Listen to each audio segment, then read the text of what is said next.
Welcome to the Reinventing Education podcast. I'm Rob McLeod. Today, our guest is Daphne Wallbridge. Daphne is an executive leadership coach, author, and superintendent of education with a passion for empowering leaders.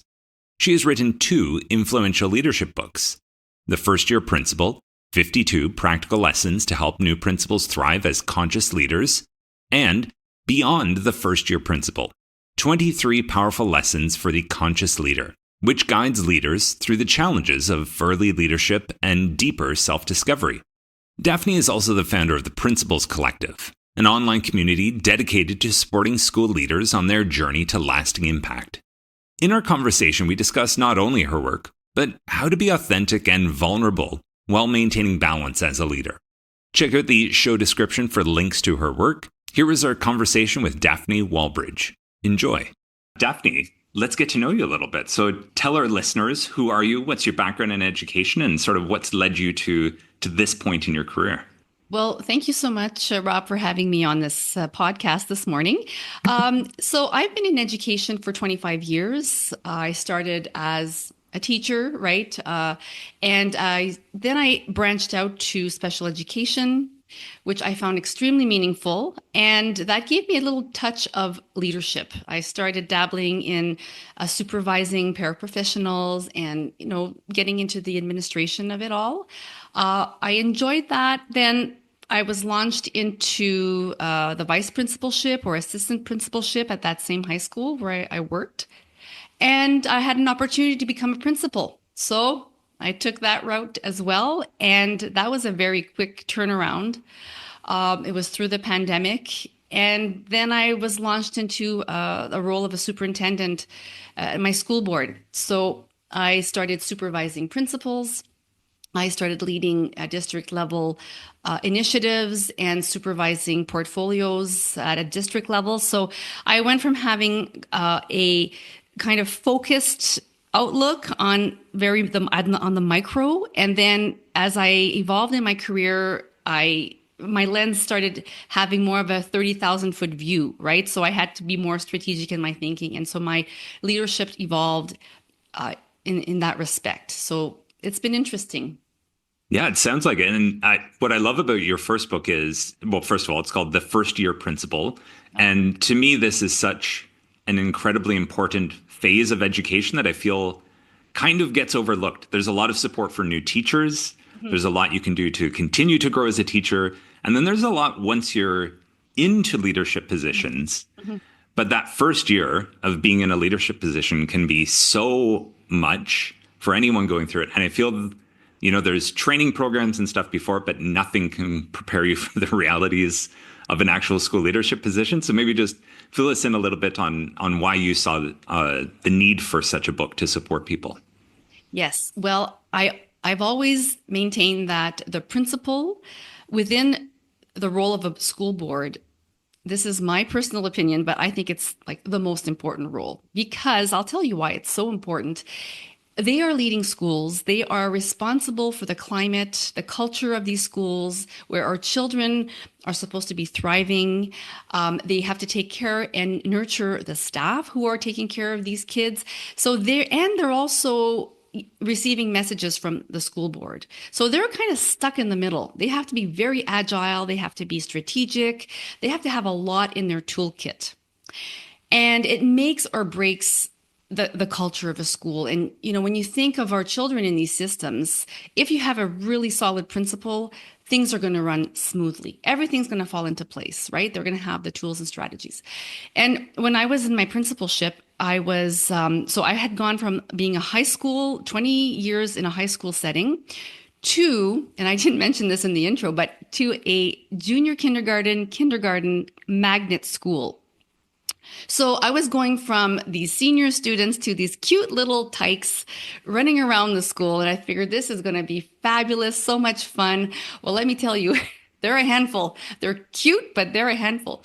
And so I had started documenting that year and how I was living every challenge that was popping up because I was a fish out of water. Yes, I had been an assistant principal, but this is high school.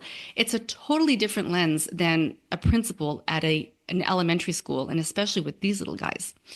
So I was documenting everything. I was noticing my strengths. I was also noticing my weaknesses and how I was looking at these weaknesses as a challenge to, hone my skills and alchemize and tap into the strengths of my team. And so I was seeing this unfold, and I was seeing this as, okay, this is a great lesson. This is another great lesson. Here's another. So I was writing down these lessons, thinking if I was a new principal, and I was getting ready, or an aspiring principal, and I wanted to really get to know what it's like to be in this role. I want a backstage pass.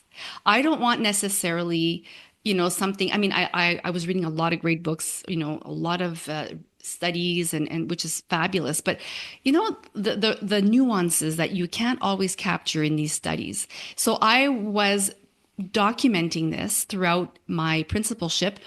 And as I finished the book in my superintendency, so the book kind of has a little bit of the VP, the principalship, and then I cap it off as a superintendent. So it kind of has a three-phase approach to the book, a three lens. But it was really to give people a backstage pass of what it's like when you're launching your principalship and how to prepare for it as well. What did you see as some of the most important things to have in the starter pack for a new principal that perhaps you were not made aware of until you were in the role itself?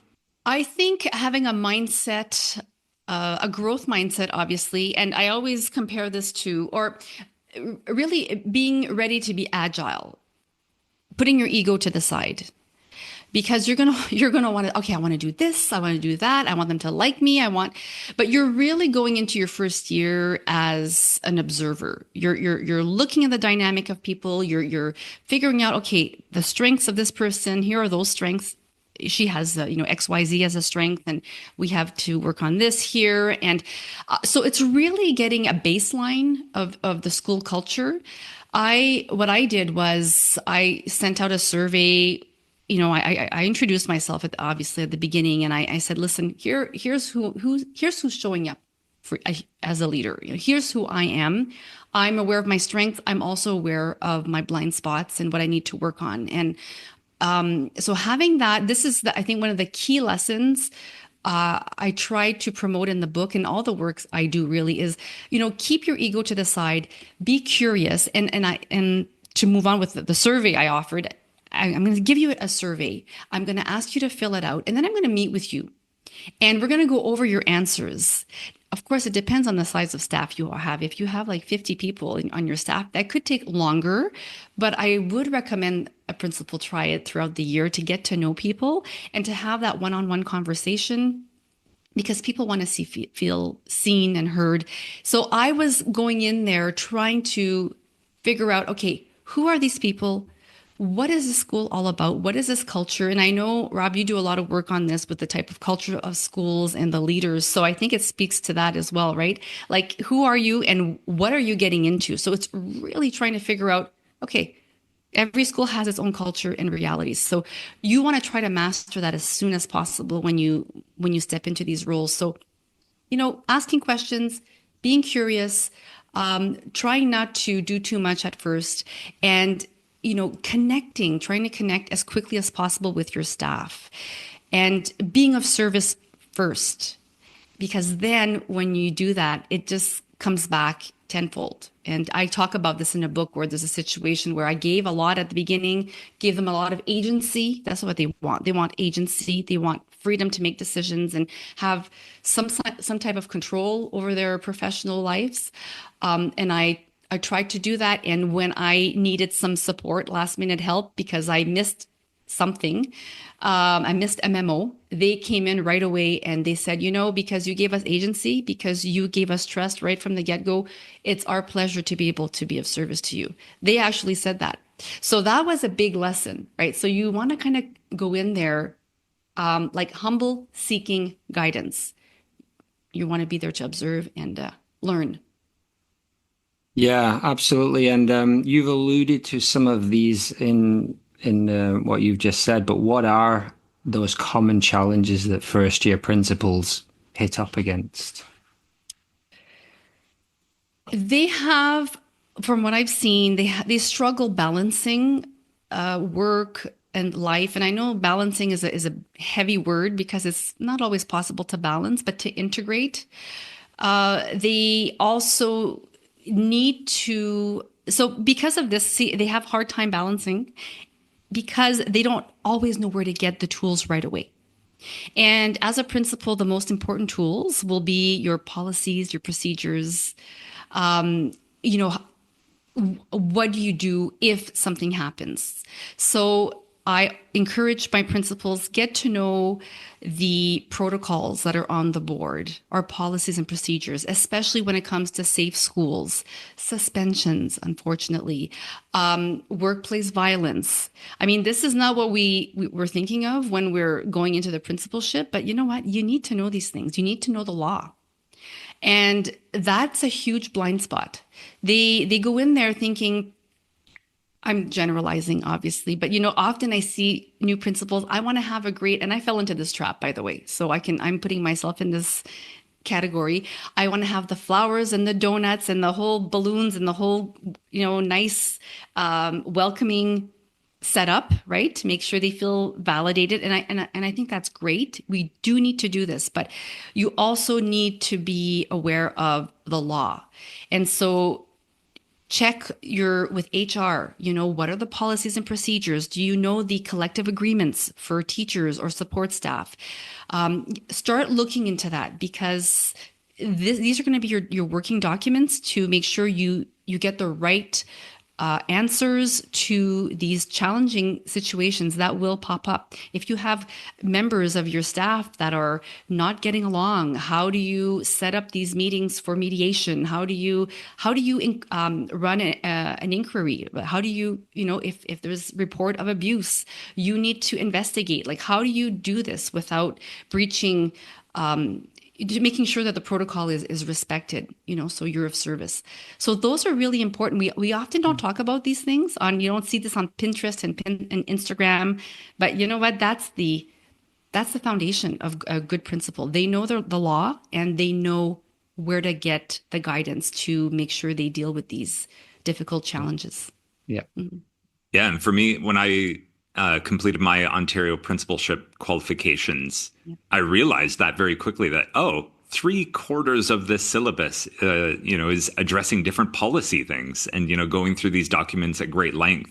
The biggest risks, the largest challenges that a leader can face come down largely to those, the legal ones and the huge ramifications for students, for parents, for staff, for themselves, and definitely. I'm curious if we can sort of step from this view in the schools, the 3 different roles of the VP, principal, into superintendent.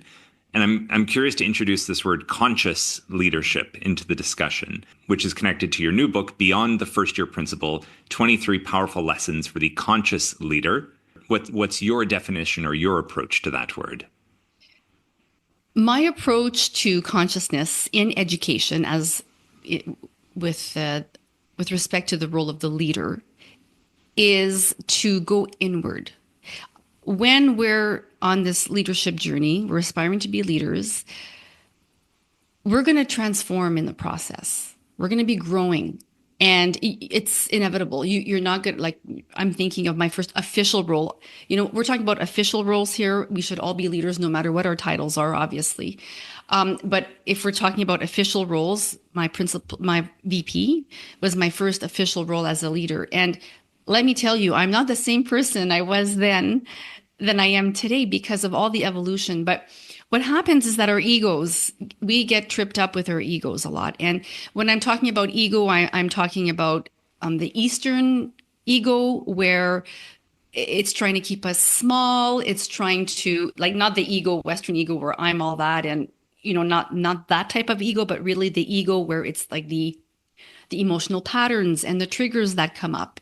And so that's more of the approach I'm taking when I'm talking about consciousness. So it's the ability to reflect as a leader, to see your role in the co-creation of things, For example, if a teacher is underperforming, when I coach principals and they come to me with this issue, I ask them to take a step back and to say, okay, what is your role here? How have you created this environment? And they're going to say, well, what do you mean? They're the ones who are not performing.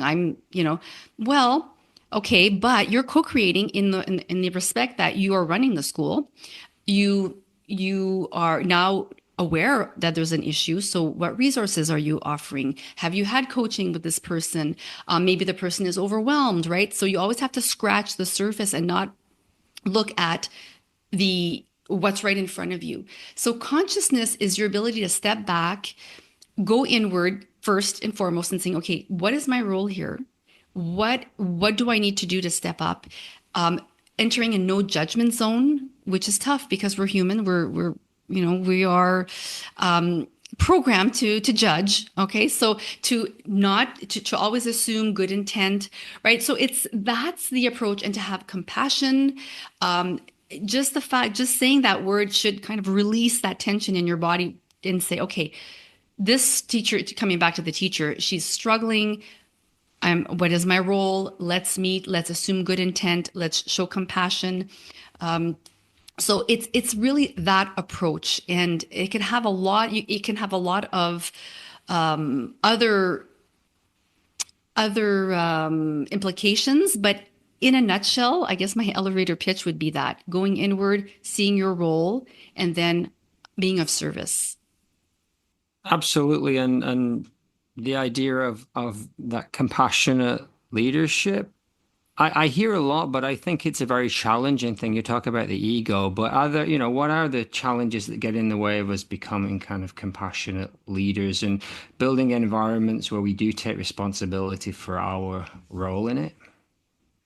One of the biggest issues is what we call the attribution error. So I don't know if you ever heard of this expression where, for the listeners who might not know what this is basically it's when you forgive yourself for something, but the other person is a jerk, right? So let's say, for example, you are late for an interview and something a bit more dramatic. You have to go to the hospital, your child at the hospital, and you are like gunning it. You're driving really fast, and so you are excusing yourself for your reckless driving and for putting other people at risk, including yourself, because you need to go to the emergency. So you're forgiving yourself for this behavior. You could be also now. This is a split screen. You're driving, you're going to work, everything's fine, and you're seeing somebody doing the same thing. Human nature has it that we're going to label that person as a reckless driver, a jerk, incompetent, whatever, because that's how we work, right? It's that, I think, is the biggest struggle we have when it comes to compassion, because we don't stop to think, okay, let's take a pause here, and this is where consciousness comes in. Let's take a beat and think, what could be under the surface here? What's really, really going on? And as a superintendent, I see this a lot when there's some disciplinary measures, unfortunately, and I have to meet teachers or principals, and there's some situations that are reported to me, and I have to inquire, and I have to really, really go take a pause and say, okay, what's really going on here? What is the real pain point? Before I start judging and I start putting into place this attribution error. Let's take a beat. So that, I think, is the biggest contributing factor to the challenge of compassion when it comes to having compassion. It's, we don't put ourselves in the same category as the other people. Yeah, I'd like to say that's one of my strengths, but it certainly isn't. I'm working on it. Absolutely. Daphne, what I'm really appreciating you bringing to this conversation is sort of like the authenticity that comes with this conscious leadership of like attempting to not get trapped in some of these ego games and to go inward, to see oneself for their strengths, for their weaknesses, to acknowledge this. And as you mentioned, like with new staff, to even share those strengths and weaknesses and to say, hey, and here's what I'm working on. I'm looking at doing that potentially with a new position myself right now, just thinking about what to say. I'm curious if you see at some point there's a limit to that? Or sort of like which, if there's a spectrum of, being authentic in these ways is helpful to a point, and then beyond it, it actually perhaps hampers or impairs your leadership strengths or your ability to contribute in the community or to fulfill a certain role in a school. I'm just curious about that. Okay, yeah, because you want to be able to be a bit vulnerable, to share, but you don't want it to affect your image as a leader and your credibility, because sometimes what happens is if you overshare your too much information, then people start to, okay, whoa, she's not that, competent or serious, or so. Yeah, it's a fine line. You have to, know your audience, and you have to also gauge the level of intimacy you have with your group, right? It's like, I remember this particular group when I was a principal. It was a small staff, and I had a senior level. So I had done my background research on these people before during the summer, which is also a good thing to do. If you can kind of do a little background search, it's a small town. And I knew some of them and I knew their qualities. So, one was more of a mother figure to me, and she was a brilliant teacher, but I also knew she had not been valued in her career. Like she was kind of a wounded bird, I needed her because I trusted her. I trusted how competent she was. And I wanted her to be like my wing person, so that I had pegged. Another person I knew, she was really good with the procedures and she knew the school inside out. I had a secretary who had a reputation of being like a drill sergeant and owning the school. So I had to deal with that. So I think you get to know the staff, and then gradually you can kind of share a little bit more depending on that. So these were women, they were moms, they were very wholesome and welcoming and warm. So I didn't mind sharing what I had to share. I mean, there's always some boundaries. So that I think is okay. Now, if you're looking at a larger audience and an audience that you don't really know well, if you're going to share, you really want to make a point. Because if not, you're really putting yourself out there. And I have an example of this. This was, I think, my first year. We were having a professional development day, and we were talking to high school teachers. This was the audience.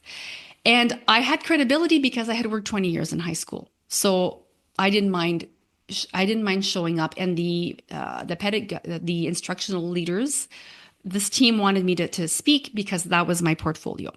So I said, and it was all about differentiating and the importance of making learning visible for kids at the high school level. Because at the high school, my experience is often teachers have, they're so specialized in their field that, they're quote unquote experts in their field. But this is my experience as well. We didn't really get a lot of training on pedagogical approaches, instructional approaches, a lot in elementary, but in high school, you're just like, here's your content. You're either advanced or general, like you're already streamed, and it's kind of all siloed, and it's a default in the system in where I'm from anyways. So I was speaking to that, and I was speaking about, the importance, why we want to help high school teachers develop instructional practices to amplify their voice and to help them reach more kids. Okay, that was the message I wanted to give them.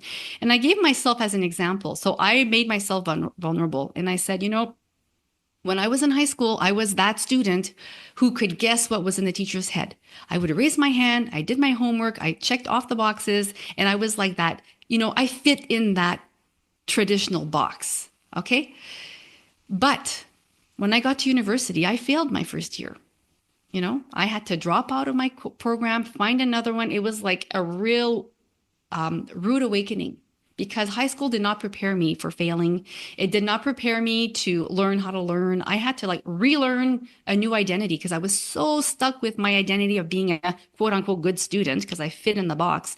So that story was, I was very vulnerable. And I said, I'm going to take a chance and I'm going to see if this lands, because, I was like putting myself out there. I failed my first year of university, but you know what? I kind of made it now, because here I am, right? But it's not necessarily thanks to, my high school experience. I had to, figure it out on my own.